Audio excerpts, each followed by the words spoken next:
கிருஷ்ணகிரி மாவட்டத்தில் புளி விளைச்சல் அதிகரித்திருந்தாலும் அதற்குரிய விலை கிடைக்காததால் விவசாயிகள் வருத்தமடைந்துள்ளனர். கிருஷ்ணகிரி மாவட்டம் உரிகம், பேரிகை, வேப்பனப்பள்ளி உட்பட பல்வேறு பகுதிகளில் புளி உற்பத்தி செய்யப்பட்டு வருகிறது. ஆண்டுக்கு 15,000 டன் வரை இங்கு புளி விளைச்சல் உள்ளது. இங்கு உற்பத்தி செய்யப்படும் புளி பல்வேறு மாவட்டங்களுக்கும் வேறு மாநிலங்களுக்கும் ஏற்றுமதி செய்யப்பட்டு வருகிறது.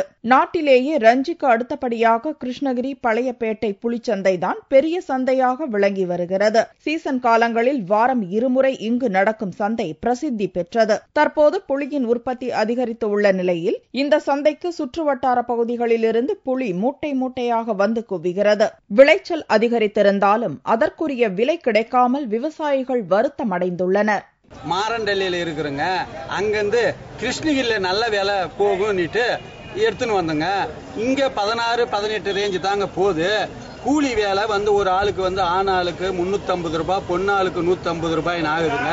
அதனால மார்க்கெட்ல நாங்க நல்ல விலை போகாம தவிக்கிறோங்க. ஆந்திரா, கர்நாடகா பக்கம் இருக்குது, இங்க நல்ல விலை போகணும் வந்தங்க.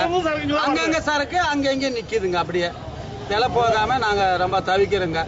இதனிடையே புளியின் விலை கிலோவிற்கு 16 முதல் 20 ரூபாய் வரை மட்டுமே விலை போவதால் ஆந்திரா, கர்நாடக மாநில குத்தகைதாரர்கள் கலக்கமடைந்துள்ளனர்.